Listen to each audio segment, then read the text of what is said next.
The FV215B 183 is a British Tier 10 Tech 3 tank destroyer, and it's a pretty scary tank to see on the enemy team, especially if it's staring its barrel right at you.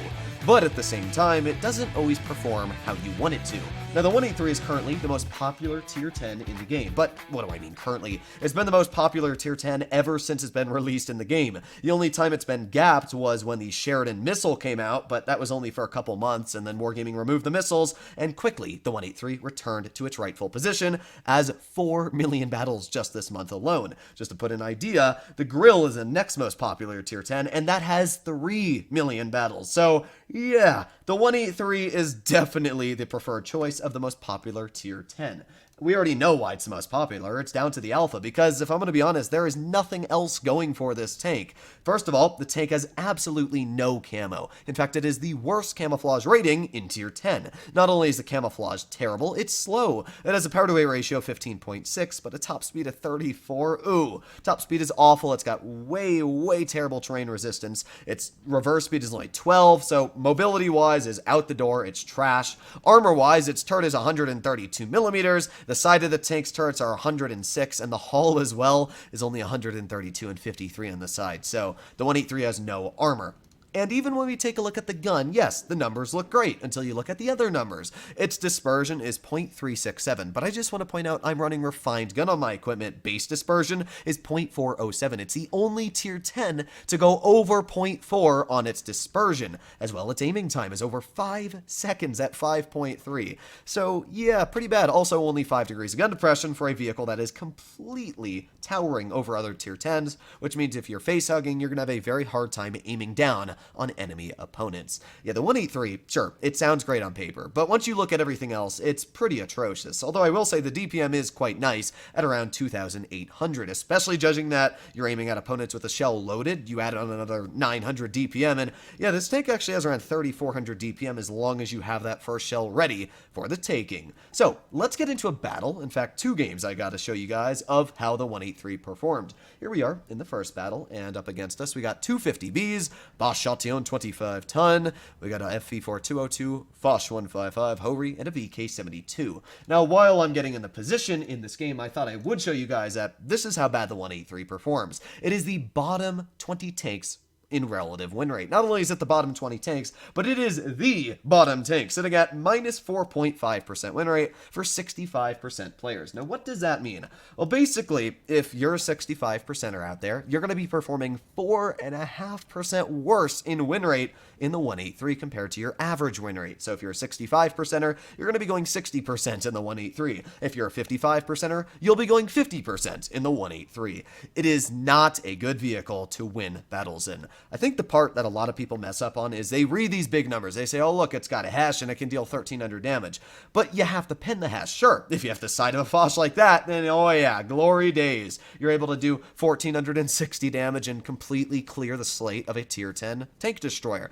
But most of the time, what a lot of inexperienced 183 drivers do is they'll just shoot a HESH shell at the front of somebody expecting it to pen, and then it does like 300 damage, and then they're exposed in front of everybody. They're all shot, and they die because their camouflage is bad. That was a lucky shot there in the 50B, able to deal 2,700 damage. So, yeah, the 183 is a weird vehicle, but you definitely got to know what you're doing to perform well in it. And even then, it's very hard to do well. As I said, this is the worst performing Tier 10. Now, I did a stream today playing in the 183. I did about 30 battles, platooned with Flossie, you can see off to the side there, and we actually, amazingly, were able to go around 80%. It was like 80.6 or something like that, which actually baffled me. But the only reason I think we were able to do this was down to the fact that I camped almost every battle at the back, so that I was making sure I was not the center of attention for the enemy team. And then second of all, Flossie was in an STB-1, which is a fantastic holding tank. If your team is able to hold long enough, the 183 can do well, because obviously if you get the opportunity, one shell from this vehicle can change an outcome of a battle. Lower plate of a Hori, boom! Now it's, like, literally no health. I mean, the Hori was just almost full health. If I was playing a Hori and I had 1,400 hit points left, I'd think I'm pretty healthy. If I have 160 hit points, yeah, it's a little bit of a different story. That's just where this tank can completely change the outcome of a battle. Full health VK72. Pretty cool, right? Aim at the side of a VK, now he's less than half health. 1,400, 1,500 damage. Yeah, I mean, now the VK's 600 health. So It's crazy what the 183 can do, and there are games where you can solely win because you have been able to get shells out, but at the same time, because of its terrible accuracy and everything else, you also have the opportunity of taking big fat L's and losing your battles very, very quickly. So it's such a hit or miss vehicle, and literally, it is a hit or miss tank. You will either hit your shots or you won't, and that will greatly affect how you perform in your battle and how your team does. For the most part, as I always say on the channel, do not go for the 183. You probably already own it and already are playing it, at least daily at the time I make this video, but obviously it's a fun tank to play, but it's definitely going to destroy your stats. But, who cares sometimes? It's a pretty fun vehicle to play. That battle there was 5,800 damage, and we were able to finish top on the team, and that is where the 183 can be pretty crazy. And that wasn't the only crazy battle I had. We had at least a couple 5k games out of the 30 played, and I think 2 or 3 6,000 damage games. In fact, this one here is going to be a pretty crazy one. What do we have on the enemy team? We got an AMX-50B, IS-7, Kranvong, T-62A, E4, an E-50, and a 704. Now let's talk about what the Hesh can pen and what it can't pen. 50B, through the turret, easy. Kranvong, lower plate, boom. 62A, it's right through the lower plate. Even the upper plate, you can penetrate. The E4, you can pen the hatch on. The E50, the lower plate. And the 704, the entire front. However, there is a couple tanks that we didn't talk about. The IS-7 is just one of them. The IS-7 is incredibly hard to penetrate. In fact, you can't pen Hesh at all on the frontal plate, even on the lower plate, unless it wedges itself up. That's also the case for German super heavies like the E-100, the Maus, the VK-72. You cannot penetrate the front of them with Hesh, although the sides, yeah, as long as you get the side of the turret, oof, that's going to be a pretty nasty hit. So right now, I am just patiently waiting to see what's going to happen. We have the E-50, but it doesn't look like that E-50 wants to poke. But oh boy, side of a 704 fire, and what? Well, if you're wondering why that only did 374 damage, that is because the Object 704 has spaced armor across the side. So, unfortunately, that shell did not want to cut through the spaced armor, and it hit it and only did 300 damage. That's one of the saviors of being in tanks like the 704 or the IS-7, is that what could ruin your day didn't. But, at the same time, as I said, the 50B turret is a very, very weak spot. And yeah, that was a full health 50B. Now he's half health. I mean, just think about that. This entire game, this guy's been full health, and now, because of an undetected tank, boom, instantly halved. But obviously, I had to make sure that I played that carefully, that I penetrated my shell. If you don't pen a shell, then you can lose a lot of health for it. So there are big downsides to this tank. In front of us, we have an IS-7. And the IS-7 has nice armor, but we already went over 320 millimeters of AP pen. Yeah, that's still going to hurt a lot. That's 1/3 of that IS-7's health gone, even more than 1/3. And I would just reload. And with the 2,800 DPM you have on this tank, it's not actually that bad of a reload, to be honest. We're just going to chill here. 6 more seconds, we'll have another shell ready. We've already managed to deal 2,500 damage. But obviously, I'm not done with this IS-7. Here we go, aiming it on the side, and oh, another 900 roll.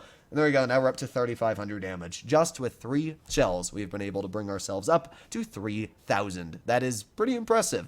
Although this pattern, I was kind of disappointed in this pattern. I was really hoping the pattern knew where to penetrate the IS-7, but yeah, clearly the pattern did not. I was hoping that I could clear the 704, but oh no. That is where the terrible, terrible dispersion comes into place. Thankfully, the Yo was here to save the day from the pattern and clear the enemy IS-7. And, well, now we've managed to lose half our health, and we're still not climbing up damage at all. And our team is, well, they're not doing bad, but they're not doing good. Our E100 is losing to that Kron miserably.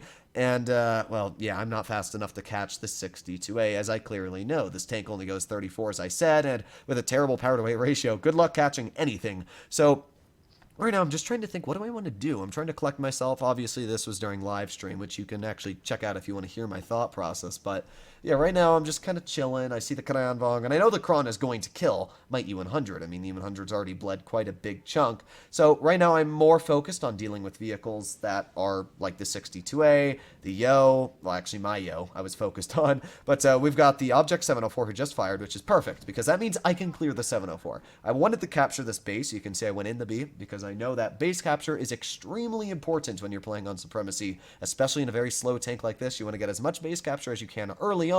Thankfully, my Yo was able to finish off that E50, so now we've got the E100, which is still over there, who hasn't done much to the Kron, and now the E100's dead. It's me who's at 900 health, which is an okay amount, but the only tank I can one-shot right now is that 62A, because the Kranvong has 1400, and unless I get a very, very high roll, I'm not going to be finishing off the Kranvong. And my Yo, well, my Yo's only at 518 health, which is not a lot. Good news is that we're slowly climbing up on base cap. I'm at 3,700 damage, and here we go, 62A, oh, aiming at my shell, boom, right into the side. And there you have it. With the 1,300 average damage, I was able to finish off the enemy 62A. And now we're up to 5,000 damage. Just think about that. 3,700, now we're at 5,000. That is how quick you gap the damage numbers.